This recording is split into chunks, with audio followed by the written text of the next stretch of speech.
ये हमारा पहला चैप्टर है ग्रोथ एंड डेवलपमेंट। तो सबसे पहले हम जो शुरुआत करेंगे वो हम डेवलपमेंट की यानी कि जो विकास होता है उसके डेफिनेशन से करेंगे। इसकी डेफिनेशन हमें काफ़ी कुछ कह जाती है।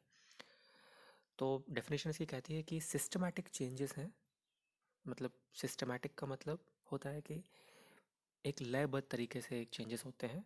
मतलब एक सिस्टम में होते हैं। जो चीज़ पहले होनी है वो पहले ही होगी, जो बाद में होनी है वो बाद में ही होगी। तो सिस्टमैटिक चेंज है which leads an individual from dependency to autonomy. तो कुछ सिस्टमैटिक ऐसे बदलाव होते हैं एक इंसान की ज़िंदगी में, इंडिविजुअल की एक ज़िंदगी में, जो उसको डिपेंडेंसी से ऑटोनॉमी की तरफ ले जाते हैं। डिपेंडेंसी क्या होती है? किसी भी चीज़ के ऊपर आश्रित होना, ठीक है, निर्भर किसी के ऊपर होना आपको। और ऑटोनॉमी क्या होती है? स्वावलंबी होना, खुद से कुछ चीज़ें कर पाना। ऑटोनॉमी आप बोल सकते हैं कि अपने पैरों खड़े हो पाना, बहुत सारी चीज़ें अपने आप सोच पाना। तो एक जो इंडिविजुअल होता है वो डिपेंडेंसी से ऑटोनॉमी की तरफ जाता है। पहले वो डिपेंडेंट होता है यानी कि आश्रित होता है बहुत सारे कामों को लेकर के, कभी अपने पेरेंट्स पे, कभी अपने टीचर्स पे, कभी दोस्तों पे, कभी गर्लफ्रेंड पे, कभी अपनी वाइफ पे, कभी अ, और किसी पे, कभी कोई गुरु बनाता है, कभी कुछ करता है, लेकिन वो आश्रित होता है। तो उसका जो विकास होता है वो उसको इस जो आश्रित होना है इससे स्वावलंबन की तरफ ले जाता है। जब वो ये सारी चीज़ें खुद कर पाता है, जब उसे ज़रूरत कम पड़ने लगती है बाकी लोगों के हेल्प की, और वो खुद से वो चीज़ें करने लग जाता है, सोच पाने लगता है, खड़े हो पाने लगता है, चलने पाने लगता है, तो वो ऑटोनॉमी की तरफ जा रहा है। इसी को हम विकास बोलते हैं और ये एक लयबद्ध तरीके से होता है। फिर से एक बार पढ़ते हैं। Systematic changes which leads an individual from dependency to autonomy throughout his life time. और ये जीवन पर्यंत होने वाली प्रक्रिया के बारे में कहता है। और इसको हम लोग ये भी कह सकते हैं कि वूम से टूम तक, यानी कि जन्म होने से, यानी कि कंसीव होने से, जन्म नहीं, जन्म तो फिर एक अलग चीज़ हो गई, कंसीव होने से मतलब गर्भाधारण के टाइम से, वोम यानी गर्भ से लेकर के जब वो कब्र तक जाता है तब तक। तो ये चीज़ इतनी मुश्किल नहीं है समझने के लिए, लेकिन इसको दिमाग में रखना बहुत ज़रूरी है कि एक लयबद्ध तरीका जब इंसान डिपेंडेंसी से ऑटोनॉमी की तरफ जाता है। अब डेवलपमेंट जो है वो बेसिकली तीन प्रकार का कहा गया है, जिसको हम लोग कॉग्निटिव, फिजिकल और सोशल बोलते हैं। कॉग्निटिव में हमारे विचारात्मक बदलावों के बारे में बात की जाती है, विचारात्मक विकास के बारे में बात की जाती है। फिजिकल आप समझ ही सकते हो, फिजिकल मतलब शारीरिक। सोशल का मतलब आपके आस सामाजिक, आपके इर्द गिर्द होने वाली सारी चीज़ें और उनके प्रति आपका जो अ, विकास होता है उनके संदर्भ में, उनको हम सोशल बोलते हैं। अब कॉग्निटिव में हमारा लैंग्वेज डेवलपमेंट भी आ जाता है, मतलब विचारों की वजह से ही आपकी भाषा का विकास होता है। तो यहाँ पे मैंने कॉग्निटिव के पास में आप देख रहे हो, यहाँ पे लिखा भी हुआ है कि wherever you use your brain, जहाँ आप अपना दिमाग यूज़ करते हो, जहाँ आपका ब्रेन लगता है। ठीक है, ये नेचुरल नहीं होता है कि मतलब आप इसको अपने दिमाग को यूज करके आपकी वैचारिक शक्ति का विकास होता है। शारीरिक में बेसिकली दो तरीके की चीज़ें आ जाती हैं, ग्रॉस मोटर और फाइन मोटर। ठीक है, मोटर डेवलपमेंट बोलते हैं उसको। अब ग्रॉस मोटर में और फाइन मोटर में डिफरेंस सिर्फ इतना है कि ग्रॉस में आपकी जो बड़ी मसल्स हैं वो यूज़ होती हैं, जैसे कि आपका चलना, कूदना, भागना, उछलना, ये सारी चीज़ें ग्रॉस मोटर में आएंगी। फाइन मोटर क्या है? फाइन मोटर मतलब कि फाइन मतलब सूक्ष्म होता है बेसिकली, और ग्रॉस मतलब स्थूल होता है। फाइन मोटर में आपकी लिखावट आ जाएगी, ठीक है, और छोटी छोटी चीज़ें जैसे बुनाई, कढ़ाई, ये सारी चीज़ें छोटे छोटे इसमें काम लगते हैं, छोटी मसल्स का यूज़ होता है, बारीकी वाला काम है इसलिए। सोशल में आपके दो तरह के डेवलपमेंट हैं, इमोशनल डेवलपमेंट और मोरल डेवलपमेंट। इमोशनल और मोरल। अब इमोशनल डेवलपमेंट इंसान का बहुत ज़रूरी है। उसमें इंसान सीखता है कि किसी के साथ एम्पैथाइज़ करना है कि नहीं, सिंपैथाइज़ करना है कि नहीं। एम्पैथी और सिंपैथी हम समझेंगे बेसिकली होता क्या है। बट इमोशनल डेवलपमेंट सिर्फ इतना सा है कि कोई चीज़ अ, आप इमोशनली कैसे उसमें डेवलप कर पा रहे हो। और मोरल मतलब कि कुछ नैतिकता, कि कैसे आप नैतिकता अपनी बढ़ा रहे हो ताकि आप सीख सको चीज़ों को, आगे डेवलप कर सको। ये सब आपके सोशल डेवलपमेंट में आ जाता है। इसके बाद में फिजिकल डेवलपमेंट को देखिए, यहाँ पे और थोड़ा सा एक्सप्लेन किया है कि ग्रॉस मोटर स्किल्स हैं, इसमें बिग मसल्स यूज़ होते हैं जैसे मैंने पहले ही बताया, running and jumping. Fine motor में हम लोग स्मॉल मसल्स यूज़ करते हैं, जैसे कि वो भी एक कोऑर्डिनेशन में यूज़ करते हैं, जैसे कि लिखना, बुनाई करना वो सब। अब इनको साथ में भी यूज़ कर सकते हैं, they are use simultaneously too. जैसे कि एक स्पिन बॉलर है, वो भाग के आता है अपने उंगलियों से, वो भाग रहा है तो वो ग्रॉस मोटर स्किल्स यूज़ कर रहा है, लेकिन उसके बाद बॉल फेंकते समय अपनी वो उंगलियों को इस तरह से घुमाता है कि बॉल जहाँ वो चाहता है वहाँ घूम जाती है अपनी फिंगर्स को यूज़ करके। तो वो एक चीज़ हो गई, they are use simultaneously too, that is spinner runs and spins the ball using his fingers. Fine. इसमें थोड़ा सा आगे और बढ़ेंगे तो हम देखेंगे कि अब यहाँ पे हम एक कॉन्सेप्ट समझने की कोशिश करेंगे कि ये डेवलपमेंट और ग्रोथ जो है इसके बीच में क्या अंतर है। तो आप इसमें देख पा रहे हो कि ये जो बड़ा वाला जो रेक्टेंगल बनाने की कोशिश की गई है, ये डेवलपमेंट है, और जो उसके अंदर छोटा सर्कल है वो एक ग्रोथ है। यानी कि डेवलपमेंट का हिस्सा है छोटा सा एक ग्रोथ। ठीक है, मतलब डेवलपमेंट एक वृहद चीज़ है, यानी कि एक बड़ी चीज़ है, और ग्रोथ उसका छोटा सा हिस्सा है। अब जो डेवलपमेंट होती है उसके अंदर क्या है, सारे प्रकार के चेंज होते हैं। क्वांटिटेटिव चेंज भी होते हैं, क्वालिटेटिव चेंज भी होते हैं। यानी कि ऐसे बदलाव भी होते हैं जो आप माप सकते हो, और ऐसे भी होते हैं जिनको मापा नहीं जा सकता। जैसे कि आपका इमोशनल डेवलपमेंट, आप उसको नहीं माप सकते कि आप कितने इमोशनली डेवलप हो गए हो, आपके अंदर कितने भाव जगने लग गए हैं, आप ज़्यादा रोने लगे हो, आप ज़्यादा हंसते हो, कितना हंसते हो, कितने किलो हंसने लगे हो, ऐसा तो नहीं बोल सकते। तो वही चीज़ है कि आप क्वालिटेटिव चेंजेस भी इसमें आ जाते हैं। और इसमें देखिए सेकंड पॉइंट है कंटिन्यूस टिल डेथ, गर्भ से लेकर के आपके मरने तक ये चलता रहता है। और इसको हम सिर्फ एसेस कर सकते हैं, इसको हम समझ सकते हैं, इसका कोई एग्जैक्ट फिजिकल क्वांटिटी में माप नहीं सकते हैं इसको। और जबकि ग्रोथ है, ग्रोथ में क्या है, फिजिकल चेंजेस होते हैं। आपके जो आपका कद का बढ़ना, आपके वज़न का बढ़ना, है ना, ये सब निकल रहा है। आपकी कमर चौड़ी हो गई है तो आप उसको नाप सकते हो इंचेस में। ठीक है, ये सारी चीज़ें आप ग्रोथ में देख सकते हो। इसमें क्वांटिटेटिव चेंज आते हैं, सेकंड पॉइंट में लिखा है। थर्ड पॉइंट में लिखा है कि इसको मेज़र किया जा सकता है, यानी इसको नाप सकते हैं। चौथे में देखो एग्जाम्पल दे दिए, जैसे वज़न है, आपकी लंबाई है। और ये ग्रोथ जो है ये एक एज के आने के बाद में ना आपकी रुक जाती है, लेकिन जो आपका डेवलपमेंट था वो रुकता नहीं है। तो ठीक है, ये बहुत ही सिंपल सा चीज़ है कि ग्रोथ डेवलपमेंट का एक पार्ट है। बेसिक आइडिया आपको लगना चाहिए, इसके बेसिस पे जो क्वेश्चंस बनते हैं वो आप उनको आराम से कर पाओगे। अब डेवलपमेंट एंड लर्निंग के बीच में एक छोटी सी चीज़ ऐसे यहाँ पे बताई जा रही है, बाद में लर्निंग को हम लोग आराम से बैठ करके और पढ़ेंगे। अभी आपके लिए जो एमसीक्यूज़ में आप यूज़ कर सकते हो कुछ कॉन्सेप्ट, उसमें यह है कि learning is development that comes from efforts and practice. तो लर्निंग एक तरीके का विकास होता है जो आपके मतलब बार बार प्रैक्टिस करने से और आपके एफर्ट लगाने से आता है। एफर्ट मतलब क्या होता है, कोशिश करते रहना, है ना, कोशिश करना और आपका प्रयासरत रहना, उससे आपका लर्निंग डेवलप होता है। Interaction of maturation and learning is important for development. तो मैच्योरेशन जो होती है, यानी कि आप की जो मानसिक स्थिति है वो कितनी डेवलप हो रही है ना। तो वो चीज़ जब आपकी लर्निंग के साथ में इंटरेक्ट करेगी, आपकी जो सीखने की प्रक्रिया है, तो वो डेवलपमेंट के लिए बहुत इंपॉर्टेंट होती है। और मैच्योरेशन जो होती है वो आपकी डेवलपमेंट पे लिमिट भी लगाती है। Maturation sets limits to development, यानी कि आपका जो विकास है, जो आपकी जो मैच्योरिटी है उसके हिसाब से होती है कि आप कितने मैच्योर हो रहे हो, आपका विकास उस पर निर्भर करता है। ओके। तो चौथा पॉइंट क्या है, maturation and learning work together to promote the development of an individual.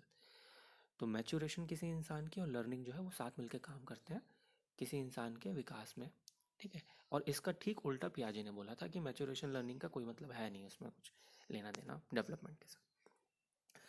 खैर, अब ये अगली चीज़ आ गई है कि स्टेजेस ऑफ डेवलपमेंट, ये काफ़ी इंपॉर्टेंट है, इसको पूछा जाता है, आप देख लीजिए इसको। अब है स्टेजेस ऑफ डेवलपमेंट में पहला जो पॉइंट है वो है prenatal period. Prenatal period होता है आपका 40 वीक का, यानी कि 9 मंथ का, 9 मंथ 10 महीने 9 महीने 10 दिन का। इसमें दो तरीके के विकास होता है, डेवलपमेंट होता है। एक होता है सिफालोकॉडल, देखिए ऊपर लिखा है, और उसके जस्ट नीचे लिखा है प्रॉक्सिमो डिस्टल। अब सेफालोकॉडल जो होता है वो हेड से डाउनवर्ड्स होता है, आपके हेड टू टो होता है, सर से पाँव की तरफ, ऊपर से नीचे। पहले जो बच्चा होता है छोटा, वो क्या करता है, उसका मतलब पहले सर डेवलप होता है, धीरे धीरे उसकी बाकी चीज़ें डेवलप होना शुरू होती हैं। ठीक है। उसके बाद प्रॉक्सिमो डिस्टल है, मतलब आपका जो कोर है, यानी आपका जो सेंटर है वहाँ से बाहर की तरफ, दिल से बाहर की तरफ, इस तरह से आप समझ सकते हो। अब इन्वेंसी है सेकंड स्टेज, बर्थ, यानी कि जब आपको ज़ीरो, मतलब आप जब पैदा ही हुए हो तब से लेकर 2 साल तक, इसको टॉय एज भी बोलते हैं, ठीक है। इसमें आपकी सबसे फास्टेस्ट ग्रोथ होती है। सबसे फास्टेस्ट ग्रोथ वैसे आपकी प्रीनेटल में होती है, लेकिन कभी कभार जब आपको ऑप्शंस में प्रीनेटल ना दिया जाए तो आप इन्फेंसी को ही मार्क करके आएंगे। फास्टेस्ट ग्रोथ आपकी होती है 0 से 2 यानी कि टॉय एज में। इसमें बच्चा सीखता है क्या? बैबलिंग सीखता है, वॉकिंग सीखता है और अपने सेंसेस को यूज़ कर करके चीज़ें सीखता है। सेंसेस तो पता ही है ना, 5 तरह का होता है। ठीक है, नेक्स्ट नेक्स्ट पॉइंट क्या? Early childhood. अब वैसे इन्फेंसी के बाद में चाइल्डहुड आता है, लेकिन चाइल्डहुड भी 2 तरीके का होता है। एक होता है 2 से 6, अर्ली चाइल्डहुड। अब अर्ली चाइल्डहुड जो है वो हम अभी समझेंगे डिटेल में। आप यहाँ देख लीजिए कि स्टेजेस क्या क्या है। फिर है लेटर चाइल्डहुड जो कि 7 से 12 बोलते हैं। ये आपकी ट्रबलसम एज भी कही जाती है, इसमें बच्चा बहुत शरारत करता है। फिर आपका है एडोलसेंस, यानी कि ये टीन एज है। ठीक है, इसमें 13 से 19 साल की उम्र तक के लिए होता है। इसमें बच्चे की आइडेंटिटी क्राइसिस होती है, इसके बारे में बहुत ही विस्तार में चर्चा की जाएगी, लेकिन आप मेन समझ लीजिए कि आइडेंटिटी क्राइसिस क्या है। अब चाइल्डहुड मैंने बताया जैसे 2 तरीके से डिवाइड हो जाता है। एक होता है अर्ली चाइल्डहुड जो कि 2 से 6 वर्ष है, लेटर चाइल्डहुड 7 से 12 वर्ष है। लैंग्वेज डेवलपमेंट सबसे ज़्यादा तेज़ होगा आपका अर्ली चाइल्डहुड में। इसको प्ले एज बोलते हैं, प्री गैंग एज बोलते हैं और प्री स्कूल एज बोलते हैं। लेटर चाइल्डहुड जो है वो गैंग एज है, इसमें बच्चा घुलता मिलता है, मतलब स्कूल जा रहा है ना। 2 से 6 में स्कूल नॉर्मली नहीं जाते, मतलब जाते हैं अब तो, प्री स्कूल वगैरह अब तो होते हैं, लेकिन मेन चीज़ ये है कि बच्चा इसमें खेल खेल में सीखता है। प्ले एज होती है, प्री गैंग एज होती है, प्री स्कूल है, बस स्कूल के पहले वाली। अब लेटर चाइल्डहुड में 7 से 12 में क्या है, स्कूल जा रहा है, स्कूल एज बोल देंगे। शरारती बहुत होता है ना, नई नई चीज़ें सीखता है, नए नए लोगों से मिलता है, इसमें दोस्त बनाता है, friends for life, and starts using logic, और इसमें अपना लॉजिक यूज़ करना स्टार्ट करता है। ठीक है, इसको गैंग एज बोल देते हैं क्योंकि इसमें दोस्ती बनाता है। गैंग मतलब आपका वो वाला गैंग नहीं जो गैंग वॉर होता है, मेनली गैंग इसमें ये है कि दोस्त बनाता है पूरी ज़िंदगी के लिए और लॉजिक यूज़ करना स्टार्ट करता है। अब factors influencing growth and development, ये क्या होते हैं भाई? अब कुछ फैक्टर्स हैं इंटरनली जो इन्फ्लुएंस करते हैं, यानी कि प्रभाव डालते हैं आपके ग्रोथ एंड डेवलपमेंट पे। वो पहला क्या है? हेरिडिटरी फैक्टर्स होते हैं, आनुवांशिक। बायोलॉजिकल होते हैं, मतलब आप जन्म आपने जो लिया है ना, आपका बॉडी कैसा है, कुछ आपकी कमी तो नहीं है, वो सब ग्रोथ एंड डेवलपमेंट में फ़र्क डालते हैं। किसी का मान लो हाथ ही नहीं हुआ जब वो पैदा हुआ, तो फिर उसको ग्रोथ में दिक्कत होगी, कुछ प्रॉब्लम्स आएंगी उसको, कुछ चीज़ें वो नहीं कर पाएगा। कोई जन्म से अंधा हो गया मान लो, तो उसको अलग तरीके से ग्रोथ एंड डेवलप करेगा, करेगा वो भी जीवन में, हो सकता है वो बहुत आगे तक जाए, लेकिन उसकी जो ग्रोथ एंड डेवलपमेंट होती है वो इससे प्रभावित होती है। अच्छे और बुरे वो डिपेंड करता है कि उसको इन्वायरमेंट कैसे मिलता है ना। ज़रूरी नहीं है कि अंधा अगर वो जन्म से पैदा हुआ है तो वो जीवन में कुछ नहीं कर सकता, ऐसा बिल्कुल भी नहीं है। सिर्फ प्रभाव डलता है, अच्छा और बुरा वो डिपेंड करेगा कि उसको कैसा इन्वायरमेंट मिलता है। हो सकता है उसको पेरेंट्स उसके बहुत ध्यान रखें, उसको अच्छे पेरेंट्स मिले हों, उसको तालीम अच्छी दी जाए, सीखे वो अच्छे से ब्रेल लिपि वगैरह यूज़ करके, और आगे बहुत अच्छे कुछ कर सकता है। तो डिपेंड करता है, बट लेकिन ये क्या फ़र्क डालते हैं, ये सारे जो फैक्टर्स हैं ये फ़र्क डालते हैं, प्रभाव डालते हैं। ये कम ज़्यादा नहीं करते हैं। आप ये मत सोचिएगा कि ये ग्रोथ एंड डेवलपमेंट को कम कर देते, नहीं। अब जैसे इंटेलिजेंस है, अब कोई कोई भाई बहुत इंटेलिजेंट पैदा हुआ है तो वो उस चीज़ पे फ़र्क डालेगा, कोई एकदम मंद बुद्धि पैदा हुआ है तो वो भी फ़र्क डालेगा, लेकिन फिर डिपेंड करेगा कि क्या हो रहा है आगे। इमोशनल इमोशनल फैक्टर्स होते हैं, ये भी बहुत फ़र्क डालते हैं। इमोशंस आपके सही ऊपर नीचे ज़्यादा हो रहे हैं, आप पढ़ाई में मन नहीं लग रहा आपका, तो वो भी एक प्रॉब्लम की बात हो जाती है। कभी कभी आप बहुत खुश होते हो, बहुत पॉजिटिव फील कर रहे हो तो वो भी फ़र्क डालता है ग्रोथ एंड डेवलपमेंट पे। सोशल नेचर बहुत फ़र्क डालता है, आपके आसपास के समाज कैसा है, आपकी सामाजिक स्थिति क्या है। सोशल नेचर बहुत बड़ी एक चीज़ है, वो हम पढ़ेंगे विस्तार में, वो एक चीज़ है। अब देखो इसमें एक पॉइंट लिखा है यहाँ पे रेड से, learning and development are affected by almost everything. जो लर्निंग होती है यानी सीखने की जो सीखना है ना, सीखने की प्रक्रिया जो है, और आपका जो विकास है, वो हर एक चीज़ लगभग लगभग हर एक चीज़ से अ, होते हैं, लेकिन सोशियो इकोनॉमिक फैक्टर से नहीं होते हैं। यानी अगर आप सोशियो इकोनॉमिक फैक्टर उनको बोलते हैं कि सामाजिक, जो आपकी गरीबी और अमीरी, इन सब चीज़ों से वो आपका इफेक्ट नहीं होता है। मतलब कहने का मतलब है, अगर आप गरीब भी हैं, if you are poor you can still learn, आप फिर भी सीख सकते हैं। जैसे कि एपीजे अब्दुल कलाम जी के केस में हुआ, गरीब थे, पेपर बांटा करते थे और बाद में एक महानतम देश के महानतम राष्ट्रपति बने। हमारे देश देश में इतनी सारी जो मिसाइल्स हैं, इतने सारे हम लोग जो इसमें स्वावलंबन अचीव कर पाए कि हम दूसरे देशों से compete कर पा रहे हैं, वो उनकी बदौलत हो पाया। बहुत बहुत ही महान व्यक्तित्व के व्यक्ति हुए और बहुत ही गरीब परिवार से थे। तो सोशियो इकोनॉमिक फैक्टर्स का इसमें यूज नहीं हो पाया कुछ, लेकिन बाकी बाकी जो चीज़ें हैं उनका फ़र्क पड़ता है। खैर, अगली चीज़ क्या है, एक स्टैनली हॉल नाम के व्यक्ति हुए हैं, इन्होंने किताब लिखी है एडोलसेंस। एडोलसेंस का मतलब वही आपका टीनेज, है ना, 13 साल से 19 साल का। तो स्टैनली हॉल ने कहा कि ये एज होती है, एडोलसेंस जो एज है वो होती है स्ट्रेस एंड स्टॉर्म की, तूफानी एज है ये, ऐसा कहा उन्होंने। इसमें चिंताएं घिरती हैं इंसान को, अब क्या इसमें स्ट्रेस है, कैसे स्टॉर्म है, क्यों ऐसा कर रहा है। तो इस और ये एक एज होती है जब जो बच्चा होता है वो अपने बचपन को छोड़ करके वयस्कता की तरफ जाता है, ये भी कहा उन्होंने। ये ट्रांजिशनल पीरियड होता है। कन्फर्मिटी मतलब कि अ, जो यहाँ पे ग्रीन से दिख रहा है, ट्रांजिशनल पीरियड है, मतलब बदलाव की उम्र है ये, ठीक है, चाइल्डहुड से एडल्टहुड जा ही रहा है। कन्फर्मिटी मतलब कि बाकी लोग, उसके दोस्त लोग अगर नई साइकिल लिए हैं तो उसको भी मन करेगा कि मैं भी एक नई साइकिल लूँगा, पापा मुझे भी नई साइकिल दिलाओ। और दोस्तों ने बोल दिया कि नहीं नहीं हम तो काले कपड़े आज पहन के इस पार्टी में जाएंगे, तो फिर वो भी बोलेगा हाँ हाँ सही कह रहे हो यार, काले कपड़े पहन के जाने चाहिए। तो ये कन्फर्मिटी है, बात मान कन्फर्म कर देना उनकी बातों को। अब एरिक एरिक्सन एक व्यक्ति हुए हैं बहुत ही महान, इन्होंने बोला है कि आइडेंटिटी क्राइसिस हो जाती है इस पीरियड में। वो अपने आइडेंटिटी को पहचानने की कोशिश करता है, सोचता है कि कैसे मैं कहाँ रुकता हूँ, मतलब मेरी स्थिति क्या है, मैं हूँ कौन एक्चुअली में, मुझे क्या अच्छा लगना चाहिए, क्या मुझे खूबसूरत दिखना ज़रूरी है, या मेरे लिए पढ़ना बहुत अच्छे से ज़रूरी है, या मुझे स्पोर्ट्स में करियर बनाना बहुत ज़रूरी है। आइडेंटिटी क्राइसिस होती है, उसको समझ ही नहीं आता कि क्या बनना जा रहा है, क्या बनने वाला है। तो ये बात थी आपकी बेसिकली ग्रोथ एंड डेवलपमेंट की, ये पहला चैप्टर था। हम सारे टॉपिक्स को इनको और डिटेल में आगे सीखते जाएंगे। मेन ज़रूरी बस ये चीज़ है यहाँ पे कि आप जो मैंने बोला है इसको आप ध्यान रखो, और इसको बार बार आप पढ़ लो, अगर पढ़ने आप आपको इसको देख जैसे भी देखना है उसको बार बार देख लीजिए। Okay, thank you.